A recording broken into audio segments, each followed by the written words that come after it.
Okay, so today we will be starting with the inheritance.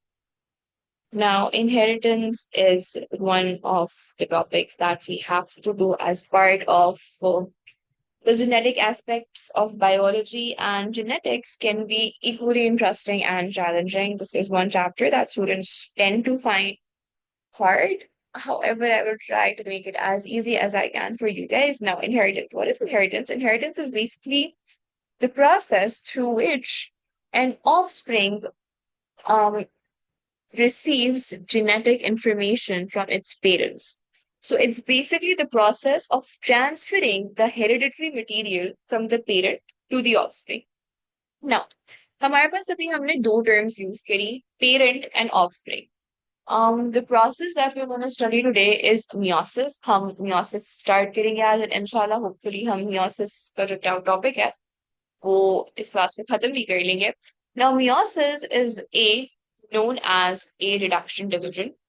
So हम जब meiosis की बात करते हैं, so meiosis is known as reduction division.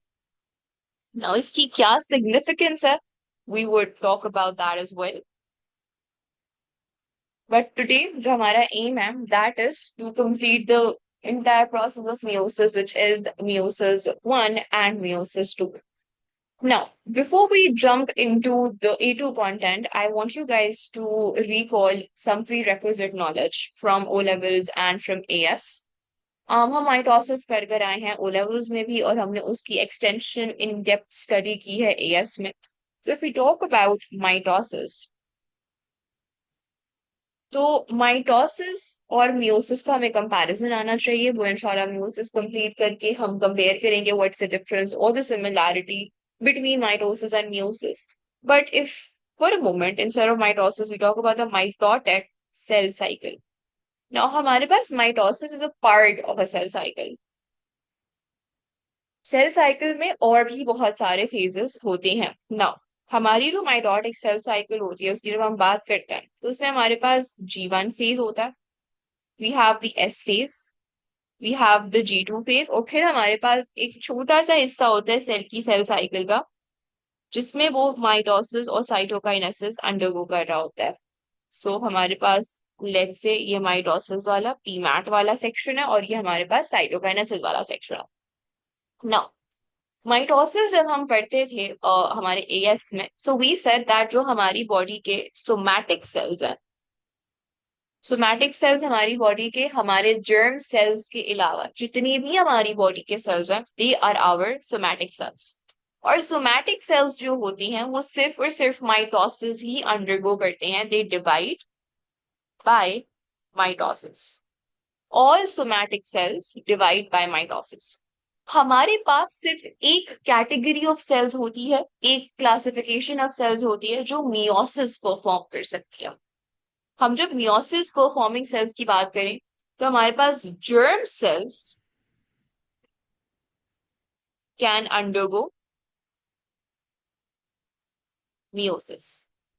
Mitosis भी होता है इनमें, लेकिन ये वाहिद ऐसे सेल्स हैं जो मियोसिस अंडरगो करते हैं, जो मियोसिस परफॉर्म करता है. So they can do both meiosis and mitosis. अच्छा, जब ये माइटोसिस के थ्रू डिवाइड करेंगे तो ये अपने, अगर जर्म सेल हमारे पास 2n है, हमारे पास अभी हम डिप्लॉयड और हैप्लॉयड सेल्स भी डिस्कस करेंगे. Again prerequisite knowledge from AS and your O levels. हमारे पास जो जर्म सेल्स होते हैं, जो हमारे सोमैटिक सेल्स होते हैं, जो हमारे स्टेम सेल्स होते हैं, all the cells they are diploid in nature. They have 2n chromosomes. 2n chromosomes or n chromosomes का क्या मतलब है? Hopefully by the end of this class it would be very much clear to all of you. However, हमारे पास अगर germ cell mitosis के through divide करेंगे तो वो अपने जैसे identical, genetically identical germ cells ही प्रोड्यूस कर रहे होंगे. So if the germ cell is dividing via mitosis, it is making genetically identical germ cells. However, if a germ cell undergoes meiosis, तो हमारे पास वो जर्म सेल्स नहीं बनाएंगे, वो गमीट्स बनाएंगे. गमीट्स क्या होते हैं? गमीट्स हमारे पास सेक्स सेल्स होते हैं. For the male the gamete is your sperm, for the female it's the egg cell जिसको हम ओवम भी बुलाते हैं. So germ cells when they divide via mitosis वो अपने ही जैसे जर्म सेल्स बना रहे होते हैं और हमारा जो क्रोमोसोमल नंबर है दैट इज कंजर्व्ड। 2n था, वही 2n हमारे पास डॉटर सेल्स में भी जा रहा है। But if the germ cell is undergoing meiosis तो वो जर्म सेल्स नहीं बनाएगा बल्कि हमारे सेक्स सेल्स बनाएगा जिनको हम गमीट्स भी बुलाते हैं। And the unique thing about gametes is that they have half the number of chromosomes. So meiosis के थ्रू हम अपना क्रोमोसोमल नंबर हाफ कर रहे होते हैं। और मैंने स्टार्ट में क्या लिखा था कि हमारे पास मियोसिस क्या होता है, रिडक्शन डिवीजन होता है। तो हमारे पास जब भी मियोसिस होगा हमारे पास जो क्रोमोसोमल नंबर है वो डिप्लॉइड से क्या जा रहा है, हैप्लॉइड में जा रहा है। It is having, it is reducing. So जब भी हमारे पास मियोसिस वाली न्यूक्लियर डिवीजन होगी, मियोसिस में हमारा क्रोमोसोमल नंबर क्या कहते हैं, रिड्यूस हो रहा होता है ड्यूरिंग द डिविजन प्रोसेस, कम हो रहा होता है, हाफ हो रहा होता है। And this is the reason why meiosis is known as a reduction division. So it is a nuclear division in which the number of chromosomes are reducing. ठीक है, अभी तक कोई सवाल, एवरीथिंग क्लियर? हमारे पास एस फेज में हम एक चीज डिस्कस करते हैं। एस फेज में हम क्या कहते हैं, एस फेज में एक प्रोसेस होता है जिसको हम क्या बुलाते हैं, DNA replication. All of this is basically a quick revision from your as days. ना, हमारे पास जो डीएनए होता है, ठीक है, डीएनए बहुत सारी फॉर्म्स में एग्जिस्ट कर रहा होता है। ड्यूरिंग इंटरफेस हमारा जो डीएनए होता है ना वो इस तरह के क्रोमेटिन फॉर्म में एग्जिस्ट कर रहा होता है। हमें इंडिविजुअल डिस्टिंक्ट सेपरेट क्रोमोसोम्स नहीं दिखाई दे रहे होते इंटरफेस में। इस तरह का एक हमारे पास वेब सा बना हुआ होता है, टैंगल्ड से होते हैं हमारे सारे chromosomes in the chromatin form. However in this entire chapter हम क्रोमेटिन की बात नहीं करेंगे, हम डिस्टिंक्ट क्रोमोसोम्स को देख रहे होंगे। क्रोमोसोम्स क्या होते हैं, क्रोमोसोम्स हमारे पास कॉन्डेंस्ड फॉर्म ऑफ डीएनए होता है। So chromosomes can either look like this और chromosomes can look like this. Let's say this is a chromosome A and this is a chromosome B. Can any one of you tell me what is different between A and B? हैं दोनों chromosomes, लेकिन इन दोनों में difference क्या है? What's the difference between A and what's the difference between B? Visually, logically, theoretically, क्या difference है between chromosome A and chromosome B? Right? Correct, Soha? Correct. So हमारे पास जो A है, it has two chromatids. It has two copies of DNA. It has two DNA copies. And हमारे पास क्या कहती हैं, जो हमारा क्रोमोसोम B है, it has one chromatid and it has one copy of the DNA. हमारे पास जो प्रोसेस ऑफ डीएनए रेप्लिकेशन होता है उसमें होता है क्या है कि हमारा जो क्रोमोसोम होता है वो रेप्लिकेट करता है, हमारा डीएनए रेप्लिकेट करता है। Chromosome is basically comprising of your DNA. So chromosome basically is made up of DNA और फिर DNA हमारा जीन से बना हुआ होता है। हम उस सब की डिटेल में इंशाल्लाह जानेंगे। So हमारे पास जो क्रोमोसोम होता है it is made up of DNA. अगर आपको ऐसा वन स्टिक शेप नजर आ रही है क्रोमोसोम की, so it is just made up of one chromatid which means it only has one DNA molecule. और हमारे पास अगर आपको इस तरह की डबल क्रोमोसोम हमारे क्या कहते हैं डबल क्रोमेटिड्स वाली शेप नजर आ रही है तो ये हमारे पास एक ऐसा क्रोमोसोम है जिसका जो डीएनए है that has undergone DNA replication. ठीक है, कूल। अच्छा, सो सिंपली हमारे पास G1 फेज में क्रोमोसोम ऐसा एग्जिस्ट करता है और हमारे पास G2 फेज में क्रोमोसोम ऐसे एग्जिस्ट करता है join together via the centromere. यहाँ पे भी वैसे सेंट्रोमियर होता है। अच्छा जी, हमारे पास अगर हम ह्यूमंस की बात करें, अब हम ह्यूमन सेल्स की बात कर रहे होते हैं, हमारे पास ह्यूमंस में टोटल कितने क्रोमोसोम्स होते हैं? Humans have a total of 46 chromosomes. All humans would have 46 chromosomes in their cells, barring their sex cells, ठीक है। और वो 46 chromosomes आते कहाँ से हैं? 23 come from the father, 23 chromosomes come from the father, and 23 comes from the mother. और ये दोनों फ्यूज करती हैं, जिससे हमारे पास जो नया ऑफस्प्रिंग बनता है उसमें कितने होते हैं, 46 क्रोमोसोम्स होता है। सो नाउ फादर का जो सेक्स सेल है, यानी फादर का जो गमीट है which is the sperm, and mother का जो गमीट है विच इज योर ओवा और ओवम और योर एग सेल, वो दोनों आपस में फ्यूज करते हैं। उस फ्यूजन के मैकेनिज्म को हम क्या बुलाते हैं, फर्टिलाइजेशन बुलाते हैं।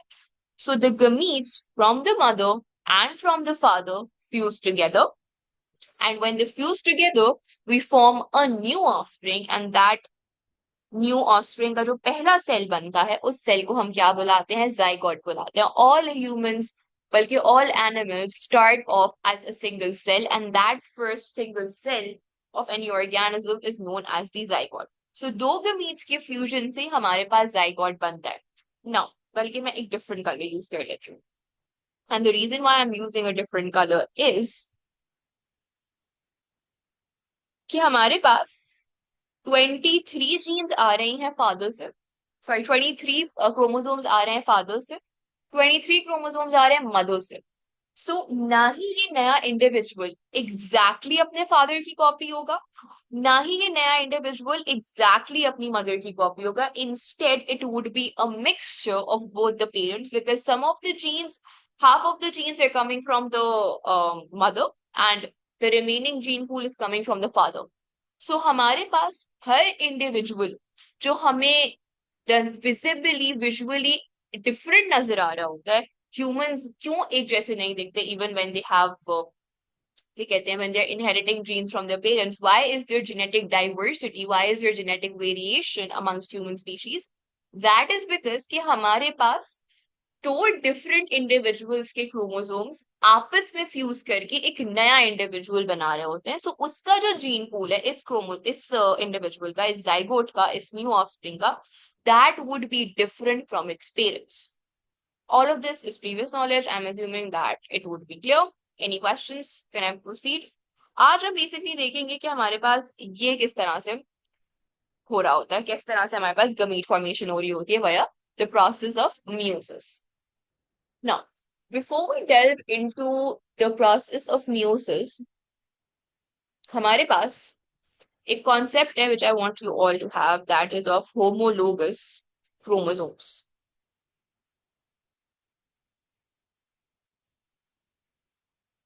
Now, let me see if I have a karyotype picture in my gallery. अच्छा जी, now this is a human karyotype. Human karyotype क्या होता है? It's basically a picture that shows हमारे homologous chromosomes की arrangement.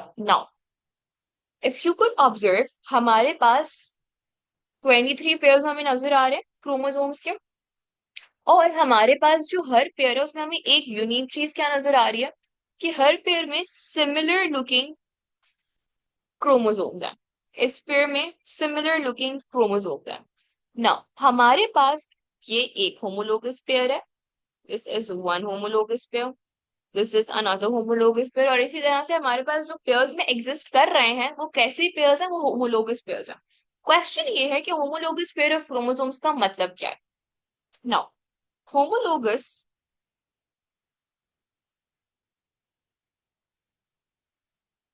क्रोमोसोम्स,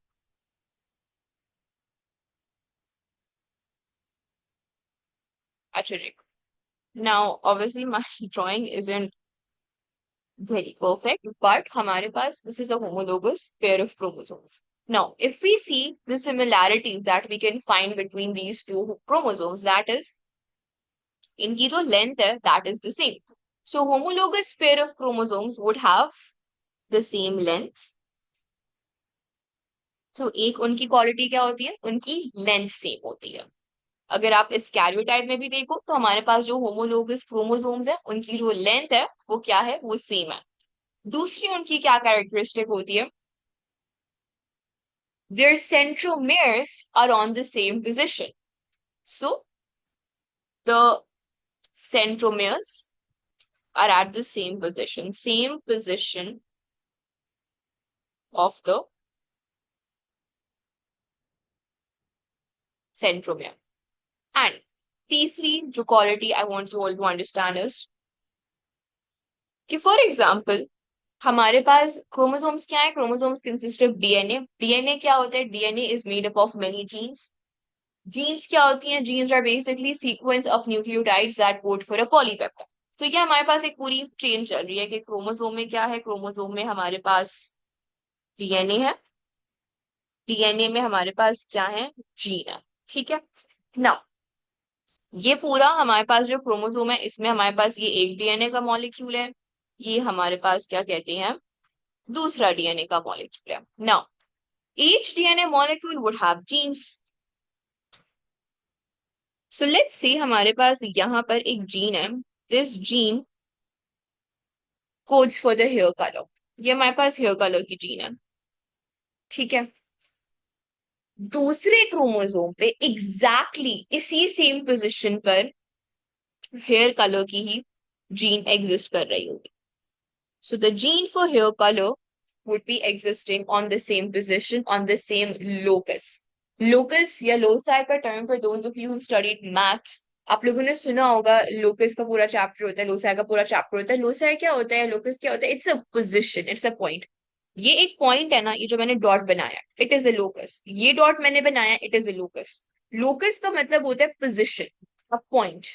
तो हमारे पास same genes are present on the same locus, यानी अगर इस पॉइंट ऑफ द क्रोमोसोम पे एक जीन एग्जिस्ट करती है तो उसी अगर मैं इन दो क्रोमोसोम्स को एक के ऊपर एक रख दूं, यानी exactly on top of each other रख दूं, तो इनकी जो जीन की पोजीशन होगी ना, सेम जीन्स की, वो एक दूसरे के साथ एग्जैक्ट ज्वाइंट होगी, सेम पोजीशन पर आ रहे होंगे। जैसे जब हम एक पेपर को फोल्ड करते हैं और वो on top of one another होता है, तो आप ऐसे समझ लो कि अगर मैं दो सेपरेट पेपर्स रख रही हूँ, उनपे सेम कंटेंट प्रिंटेड है, तो अगर मैं दो सिमिलर पेपर्स को एक दूसरे के ऊपर रखूंगी तो उनके जो वर्ड्स हैं, सेम वर्ड्स एक दूसरे के ऊपर आ रहे होंगे।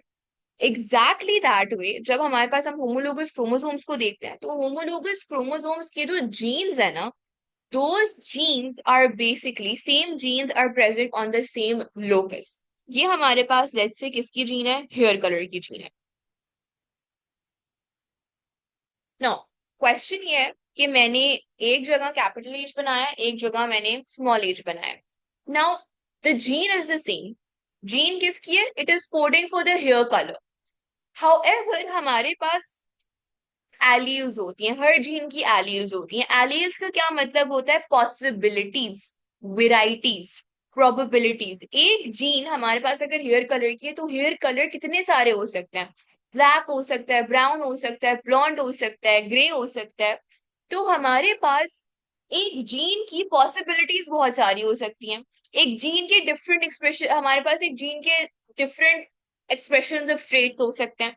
सो जीन सेम है, हेयर कलर की जीन, लेकिन उसकी वैरायटी बहुत सारी हो सकती है। सो although the gene position is same, एक जैसी जीन सेम पोजिशन पर एग्जिस्ट कर रही होगी होमोलोगस क्रोमोसोम्स के, लेकिन ये पॉसिबिलिटी है कि उस जीन की डिफरेंट एलील प्रेजेंट हो, लेकिन जीन वही होगी। Are you guys getting this? Any questions about this? That the same gene are present at the same locus, however the alleles can be different. So same gene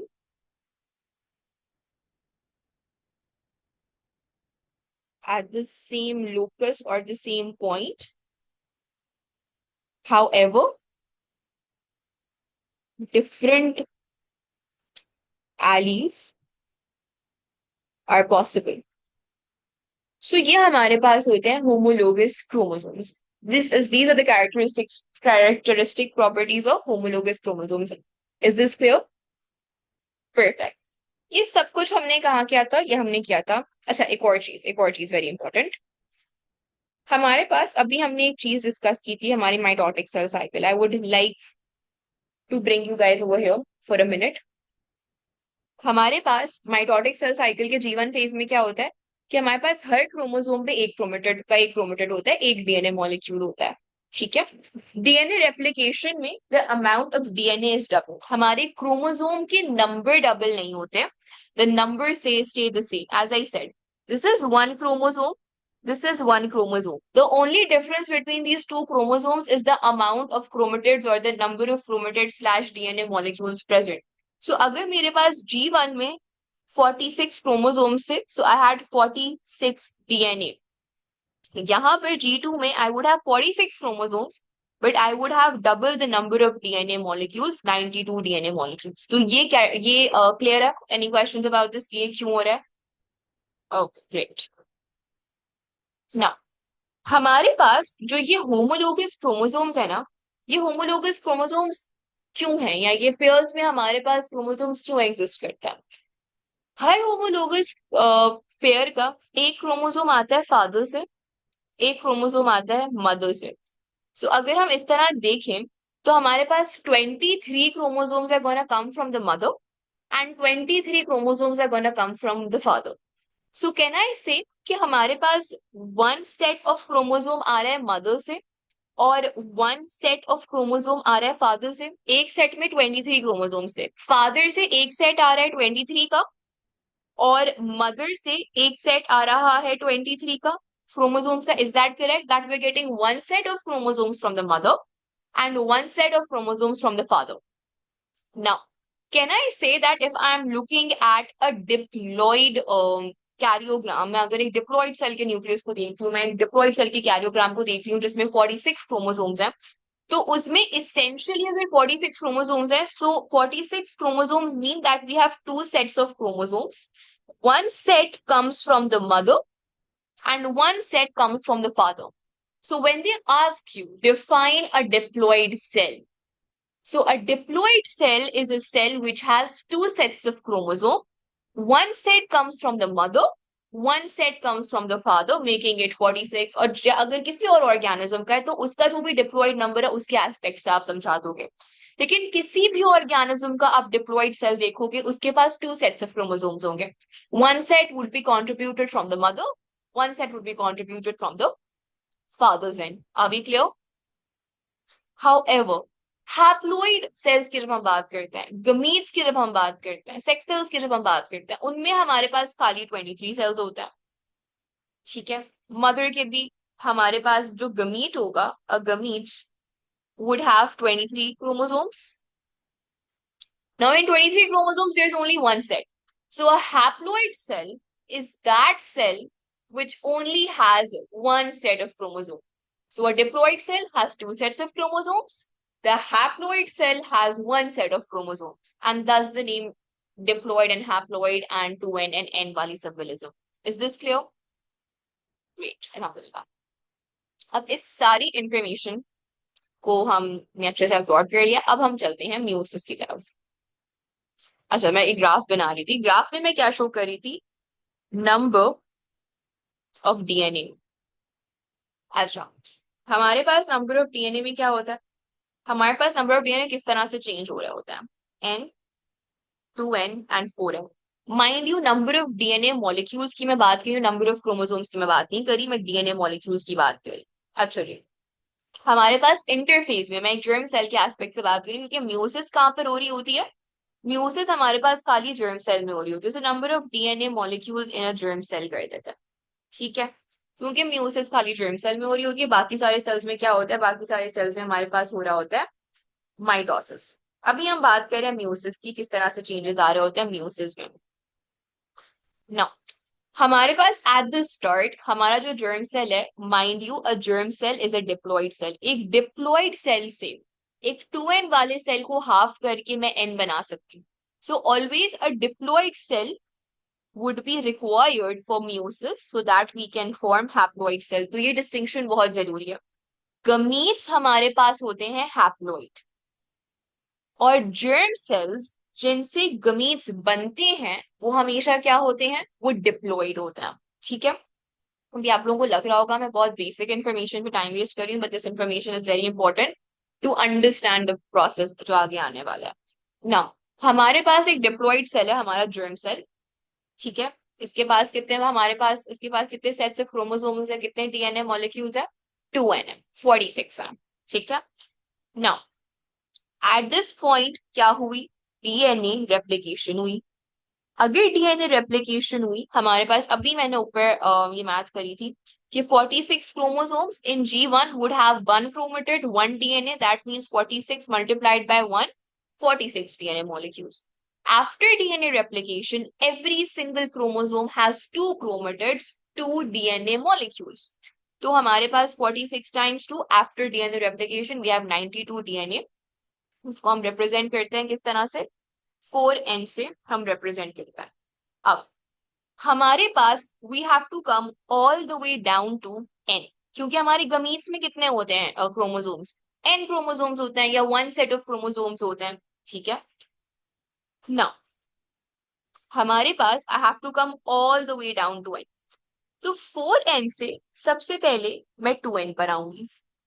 when I am going from 4n to 2n, क्या हमारे पास reduction हो रही है in the number of DNA molecules? Is this reduction division? अहमद basically हमारे पास I am asking कि क्या हमारे पास 4n से 2n, when I am coming from 4n to 2n, is that a reduction division?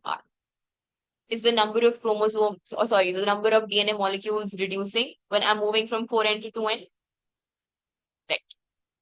And उसके बाद हमारे पास मुझे 2n पे सैटिस, अगर मैं 2n बनाऊंगी तो ये तो मेरे पास माइटोसिस है. अगर मैं 2n से 4n जा रही हूँ और 4n से वापस 2n जा रही हूँ, तो ये तो मैं माइटोसिस कर रही. तो माइटोसिस का ग्राफ हमारे पास ऐसा दिख सकता है. However, for meiosis, I have to come all the way down to chromosome number n. अच्छा, यहाँ पर एक्स एक्सिस पे हमारे पास टाइम होता है, time taken for the process. हमारे पास फिर इवेंचुअली 2n से हम n पर आ जाता है.